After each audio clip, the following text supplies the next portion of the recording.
ويقيمون الصلاة ومما رزقناهم ينفقون. سورة بقرة 3 نمبر آیات. په دې صورت کې د نیکانو خلکو صفتونه بیانېږي او 6 صفتونه به بیانېږي. 3 صفتونه په دې آیات کریمه کې بیان شوي دي. د هغې خلاصه دا وه چې د مؤمن سړي به عقیده درسته وي، ایمان بالغیب به وي، او دویم د اعمال بدني اعمال به ټول درستی او په بدني اعمالونو کې د ټولو نه اهم عبادت مونځ به د ټولو نه اعلی، د هغې به اقامت کوي او اهتمام کوي. او دریم نمبر د مخلوق خدا سره به هم د مینه او محبت وي او د خیرخواهۍ جذبه وي. نو عقیده به هم درستی او الله سره به د عبادت او معامله هم درستی او مخلوق خدا سره به هم رویه او سلوک درستی. نو دا به صحیح مسلمانی. نو اول صفت در ته تفصیل سره بیان شوی چې ایمان بالغیب څه ته وایي. دویم صفت در ته بیانېدو نن د دې تقریبا 4-5 ورځ ده چې اقامت صلات څه ته وایي، او دا تفصیل سره ترجمه موږ د دې وجې نه کوو چې د ترجمې او د قرآن او د حدیثو مقصد هم دا دی چې د انسان اعمال درست شي. بعض کسان وایي دا ترجمه خو په 10 کالو کې نه ختمېږي. دا آیات د عزتمندو قرآن د ختمېدلو کتاب نه دی، قرآن د پوهېدلو کتاب دی، او قرآن عزتمندو دا د عمل کتاب دی، او قرآن د هدایت کتاب دی. کاغه هدایت تا ته په 2 آیاتونو کې ملاو شو او که په 1 سپارو 2 سپارو کې ملاو شو، او دا شانی په اسلام د خوشحالېدو کتاب دی چې په اسلام باندې ستا سترګې او زړه خوشحاله شي او مطمئن شي، او ته د رب کریم شکریا ادا کړې چې ای رب کریم زه چې تا ته دا ستر ښکته کومه نو دا په حق باندې ښکته کومه، ځکه تا ماله دومره پاک دین را کړی دی او په ما دې پیرزو کړی ده. او کنه اسې غافل مسلمانی نو ته هم د الله بندې، خو د غفلت والا زوی انسان نه خوښوي، غافله ښځه خلک نه خوښوي، غافل شاګرد خلک نه خوښوي، غافل ګاونډي خلک نه خوښوي، غافل یار دوست څوک نه خوښوي. یعنې غافل هم یو انساني کنه، خو یې مړه روکي که هغه د دنیا په شد بد نه دی، خبرو اترو چلو له نه ورځي. او دا شان خلک وی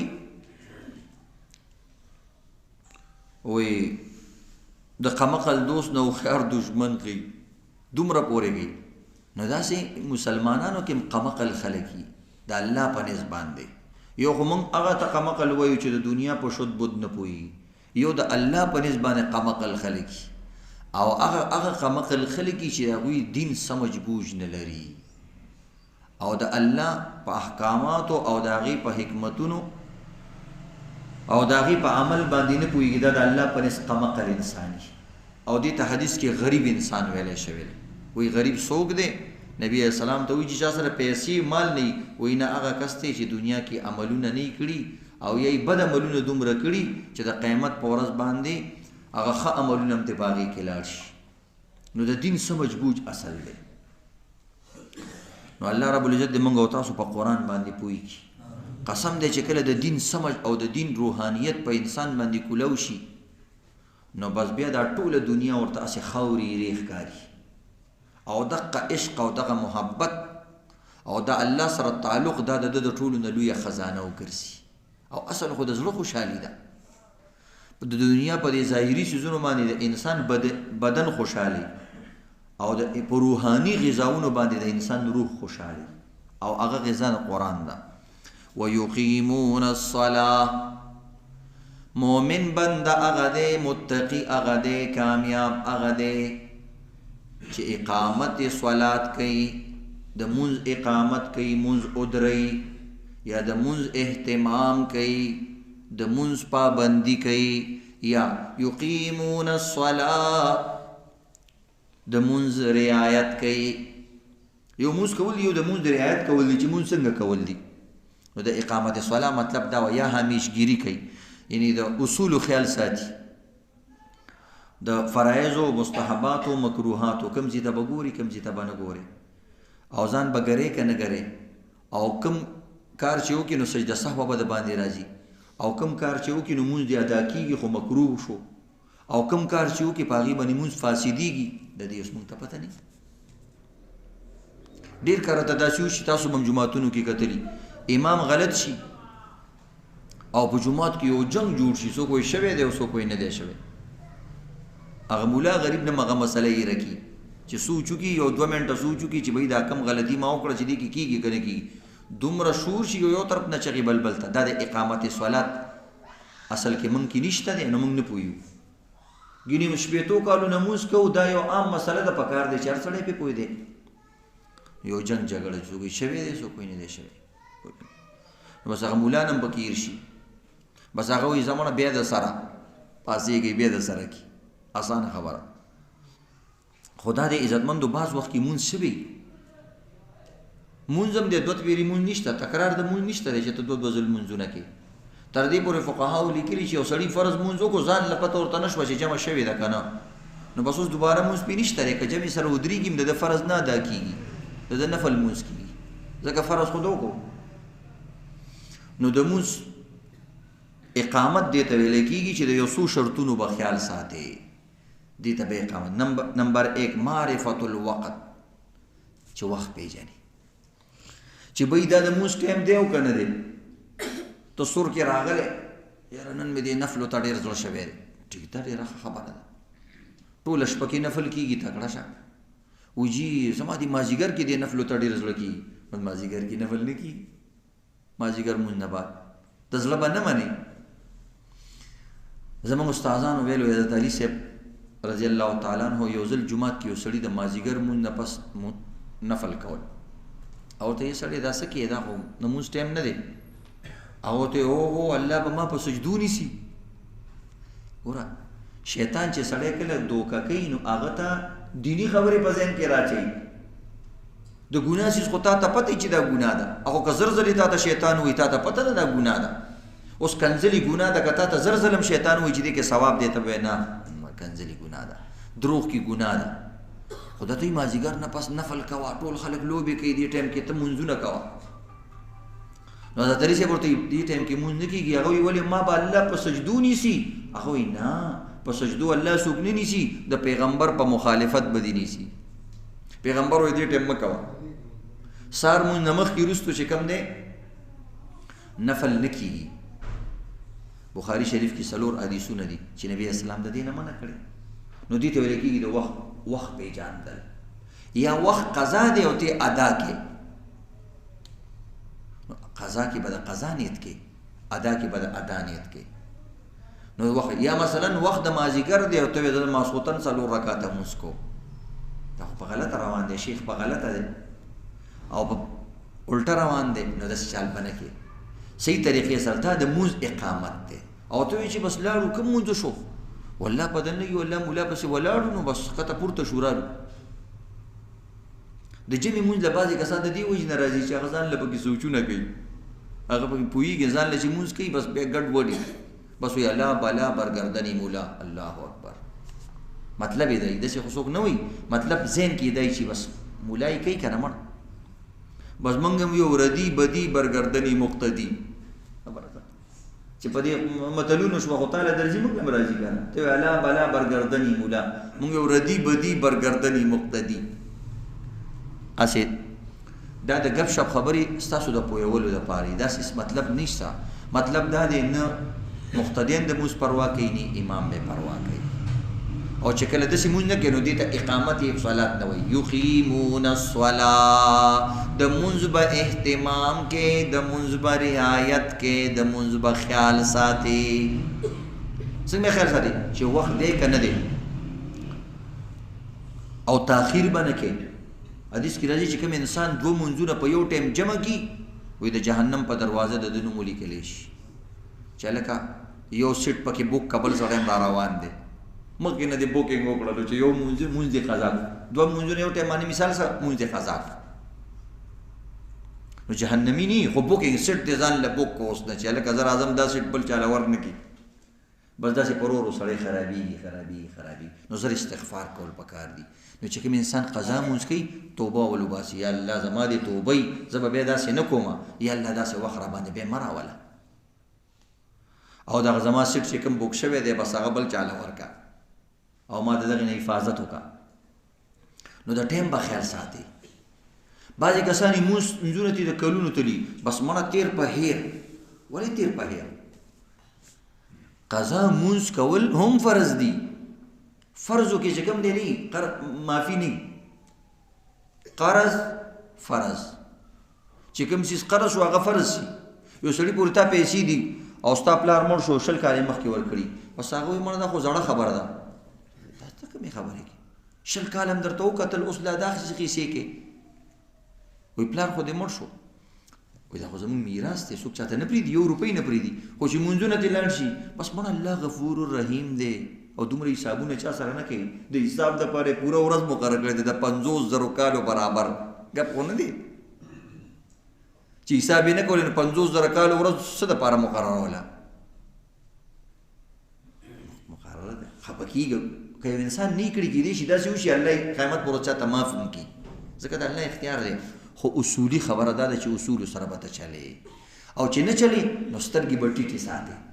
دا به نه وی چې مړه دا خو الله معاف کوي او دا قصه به نه کوي قرض فرض یو ځل هندوستان کې چې کوم دی ډېر غربت راغلی نو د کاغذ هم کمی وویل کاغذ هم دومره نشته صحافیانو ته ویلې داسې یو جمله تاسو جوړه کړئ چې د ټول مختصر جملې سنټنس وي چې موږ خلک پوه کړو موږ سره مدد وکړي غټ تقریر نه بس مختصر یو نو ډېرو خلکو ویل چا مثلا قرض ورکول ثواب دی چا ویل مثلا ملک سره مدد کول ځان سره مدد دی چا څه ښې جملې جوړې کړي یو صحافي یا یو شاعر ډېر ښکلي الفاظ ویل 2 ټکي قرض فرض دغه ټکي یعنی داسې وخت په ملک باندې راغلی دی چې اوس قرض ورکول په هر چا باندې څه دي فرض دي بس قرض فرض ورکوي مدد وکوي نو دا زه د مونځ باره کې وایم چې قرض مطلب قضا نو مونځ کې چې مونځ چې کوم دی فرسټ اینڈ مسټ ټول ناول به مونځ کې او ضرور به کې فرسټ اینڈ مسټ دا ضروري چیز دی نو د یقیمون اقامت کې اول شرط دا شو چې معرفت د وخت معرفت د ټیم معرفت د اوقاتو لحاظ ساتل قرآن پاک کې راځي منافق سړي علامت دا دی چې دا به د وخت پابندي نه کوي د مونځ وَإِذَا قَامُوا إِلَى الصَّلَاةِ قَامُوا كُسَالَى منافقین هغه دي چې مونځ ته ډېر غفلت او لیټ راځي تاخیر سره سستۍ سره راځي مونږ ټول داسې کوو د مولانا ټول تپوس کې چې یو سیکنډ لیټ شي په خپله په هفتو جومات ته نه راځي او بیا چې کله راشي نو بس بیا مولا سره جنګ کېږي هلکه اذان تیز دی او مونځ دسې دی او فلانې دی او ډینګ هلکه ته خو یو ځل موږ جومات کې مدرسه شروع کړې وه یو بل جومات هلته یو مقتدي ورځالی دا تاسو شروع کړي دي خدای پاکه مونږ یې چې ګډا محفل څه کلب هم جوړ کړی دی که څه چل دی ما تا ته پته نشته قرآن او د دین تعلیم شروع شوی ما ته تا چا نه تپوس کړی دی او دا خو مشورې سره کول پکار یو فلانې ټینګ دی ما ته ما ته ده ووایي چې ته دې جومات ته چا راوستی ستا هغه ورځ هېرې چې تا به مونځ هم نه کوو زه تا پسې درغلی وم ظالمه تا خو دا جومات زما نیکه جوړ کړی نو ما تا خو دلته مونځ هم نه کوو تا خو د جومات مخ هم نه پیژاندله زما په بیان سره الله رب العزت تا کې دا جوش او ولوله را پیدا کړله تا مونځ شروع کړو نن ته ما ته را پاڅېږي وایي دا ته څه کې هغه ورځې تا نه هېرې شوې بس بیا خو په دې باندې ویارېدل الله عجیبه خلک دي پرونه راته ما وویلي بعضې مسلمانان د دین دپاره رکاوټ د دې مطلب دا نه دی چې امام د هر څه کوي دا خبره هم غلطه ده امام به مشوره کوي فلانې به کوي ډینګری به کوي خو چې د دین کار کوي نو پکار دی چې تو سره مرسته وکړي ها که دنیاداري جوړوي او دا مثلا اخلاق کردار کې فرق دی نو مقتدیان اعتراض کولی شي څه خبره نه ده خو د هر یو څیز خپل یو لیمیټ نو معرفت الوقت ټایم به پیژني د مونځ دپاره منافقین به وي د ماسخوتن او د سحر په مونځ کې به سستو.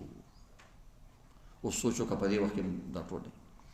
او هغه وخت موږ به منافق د دینه پیژاند صحابه کرامو چې سار کې به لیټ و ماسخوتن کې به لیټ. د ماسخوتن جمع به هغوی ناوخته کولې کله کله. نبی علیه السلام به چې تراویح کولې دا داسې تراویح نه دي چې بس وتړنې ته او دروز نه، هغه به وکړل دننه به پکې کور ته لاړې بیا به پکې لږ ساعت پس بیا صحابه به ناستو بیا به نور رکعتونه بیا به پکې لاړو بیا به پکې رالو. خو هغه خاص حکمت و پکې. نبی اسلام ویل چېرته فرض نشي زما امتین پنځه منځونو کې چې کوم دی فیل کېږي نو بیا که دا تراویح هم پکې فرض شوي نو بس بیا خو بلکل همیشه دپاره فیل والا. نو بهرحال عزتمندو یو دا پکې دی. دویم دا دی د مکان معرفت المکان ځای بهی دا ځای د مونځ دی که نه دی او دلته چې مونځ کوې نو جانماز خورول پکار دي که نه دي. یو سړي د چا ویله ډیران باندې مونځ کوو ویله لکه دلته مونځ نه کېږي. هغه ویل ښه وایي ما خو کولو وایي کېدلو خدای دې غرقه کېدل وایي چې ما خو کولو وایي کېدل نه کېدل مطلب قبلېږي نه. نو دا کول ګنده کپړې دي مونځ نه کېږي خو د هغې خپل حد دی. بعض ځایونو کې د یو درهم نه چې زیاتې ډېرې وسوسې مه کوئ. دا تلې نه دی تلې مقدار د دې نه چې زیاتې چې د دې نه کمې مونځ دې کړې مونځ دې شوی دی خو استغفار کوه او آینده پرتوګ پاک ساته. نو داسې کېږي نو ډېر وسوسې به هم نه کوي خو مستقیم دي جامې ګنده دي. نو الله وایي وثیابک فطهر بنده ما ته ودرېږي لږې پاکې کپړو کې راشه. او چې کله تاسو جومات ته ځئ وایي زینت اختیاروئ. او مونږ چې بازار ته ځو چې کور ته راشو جمع ټایم دی ته راواله ښځې هغه زړې کپړې راواله او چې جومات ته راځو هغه زړې چپلې راواله او بس ټول هسې زاړه کړو. اوس خو خیر غلا د وجې نه که څوک یېرېږي خیر دی چې پټۍ رانه بیا خیر دی خو څه نه څه زینت اختیارول پکار دي. عطر ولګوه کور کې. تاسو زموږ جوماتونو ته وګورئ عزتمندو چې ور داخل شي یو بدبوی پکې او د شیګانو جوماتونو ته که تاسو لاړ شئ زه سکردو ته تللی وم نور بخشیان دي هلته هغوی اصل کې خپې نه وینځي هغوی خپې وینځل پکې نشته اودس کې په خپو به مسه کې نو خپې اوس مثلا بار نه سړی راشي نو د ټول نه ګنده ځای د انسان خپې بار نه ځکه خپې ډېرې استعمالېږي خاورې سره نو په دې د خپو په دې ګوتو کې بخیرې جمع شوي او ته چې پې داسې مسه وکړې نو بس یو ساس کې اوبه ورشي هغه خپې د ټولې ګنده شي لتړ پتړ او بیا هغوی په دې دغه جانمازونو باندې ودرېږي نو د هغوی په جوماتونو کې چې ورنوځي ساه به دې بنده شي ځکه خولې اوبه تلي لاندې زمونږ هم داسې کسان دې وجې نه زمونږ ګوره مونږ هلته پلاسټک لګولی چې کله څوک اودس وکړي پیل هغه پلاسټک باندې راتېر شي بیا دلته بار یو میټ کې اغوستل پکاري چې بھئی هغه میټ باندې کوي چې دننه جومات ته راوځي چې خپې دې بالکل پاکي او خپې ډېرې صفایي ځای نو دا ټول اقامت سوالات کې راځي او دا شان مثلا کوم ځای باندې چې جمع کې چې هغه ځای د حرامو نه غصب شوی نه چا پټ کړی نه دی داسې ځای کې چې مونځ کوې نو مونځ خو د فرض ادا شو خو ګناهګار شوې توبه وباسه داسې ځایونو زمونږ خلک د سودخورو نه نن راته یو سړي ویل په دې بیان وکوي چې هلته زمونږ مولوي صاحب دی او سودخورو نه پیسې اخلي جومات کې نو ما ورته ویل تاسو یې ورکوئ حلال مال والا غوځو کړم مخې ته نه راځي حلال مال والا مخې ته راځي که او نو داسې چې کوم انسان مکمل سودخوري د هغه نه پیسې جومات کې نه دي اخیستل پکار پاکې پیسې لګول پکار دي او دا څنګه سړی د چرسو پوډرو کار کوي هغه نه جومات کې پیسې نه دي اخیستل پکار جومات کې قلارې همداسې پروت دي پاکې پیسې ځکه د اقامت صلات دپاره د مونځ مکان او هغه ځای ضروري دي او هسې شکونه نه دي کول پکار یو سړی دی مثلا چوکیاتګار کې کار کوي یار هلته خو سود وي دا سودخور دی څنګه یې پېژنې زه یې د پوندو نه پېژنم هغه ته خپلې پوندې وګوره ستا هم د هغه په شان دي بیا به څه کوې نو هسې چا باندې عیبونه نه دي لګول پکار د مال داسې دی د مال داسې دی ظاهر نه او قیاسونه کې او ځان نه دي نو دغه جوړ کړی دی فیصلې کې د خلکو د آخرت فیصلې کې نه هسې شکونه به نه کې نو بهرحال عزتمندو دغه رنګې د قبرونو د پاسه مونځ نه دي کول پکار قبر دی او ته پې د پاسه ودرېږي یا بالکل مخامخ تا ته قبر دی او ته الله اکبر ورته ودرېږي تا خو د بوتانو سره مشابهت لري ولې قبر مخې ته مونځ کې پاتې شو دا مسله چې قبر مثلا جومات کې قبر نو بس هغې ته به نوعیت ته به وګوري که قبر بالکل مخې ته مخامخ وي او د امام په ځای باندې مخامخ کړي چې اصل امام دا دی او ته به دې وروسته ودرېږي نو بس بیا خو نه دي کول پکار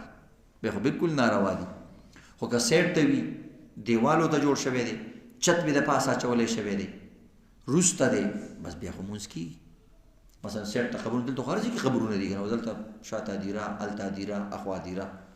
چې دا دیوالونه ترې لرې کړي نو بس بیا خو ټوله دنیا مقبره ده نو دیوال سره فرق راځي ځکه مثلا نبی علیه الصلاة والسلام قبر هم دی که نه کوم ځای کې مدینه منوره کې قبر شته که نشته د ابوبکر صدیق رضی الله تعالی قبر شته که نشته د عمر رضی الله تعالی قبر دی که نه خوا سره ورته د جنت البقیع هدیره وه دا اوس نه وه که پخوا نه وه او جوختو سره جومات و لږ لرې نو چې لرې وي یا منځ کې فاصله وي یا منځ کې چې کوم دی دیوال وي نو بس بیا د ځي حکم بدلیږي لکه اوس مثلا لاندې جومات دی قرآن پکې پروت وي موږ بره ګرځو که نه ټول جوماتونو کې د هر چا په جوماتونو کې خلک ګرځي صحیح ده وجه دا ده چې منځ کې پکې دغه رالی حجاب رکاوټ پرده بس بیا حکم بدل شي زه بیا نه وړي ځان سره باتروم ته د زړه والا قرآن دننه وړی شي باتروم ته خو د زړه کې پروت دی که نو دې څیزونو سره فرق راځي نو د قبرونو د پاسه به مونځ ځکه نه کوي نبي علیه الصلاة والسلام لعنت ویلی لعن الله اليهود والنصارى اتخذوا قبور انبیائهم مساجدا وی الله دې په یهودیانو په عیسایانو باندې نصاراو باندې لعنت راووری وی دوی د خپلو پیغمبرانو د قبرونو نه سجدګاه جوړه کړه هغوی به هغې ته منځونه کول وی داسې نه ده کول پکار او دغه رنګې حدیث کې راځي لعن الله زائرات القبور والمتخذین علیها المساجد والسرج لعنت دی په هغه ښځو باندې چې هغوی د قبرونو زیارتونو له بن ټن کې ځي او د هغې نه عرسونه کوي او هلته میلې جوړې کړي په دې باندې لعنت دی او دغه رنګې په دې باندې د پاسه جوماتونه بیا جوړوي د قبرونو د پاسه او بیا دغه رنګې په هغې باندې ډیوې لګوي شمع لګوي په دې باندې ابو داود شریف ترمیزي کې روایت دی چې لعنت دی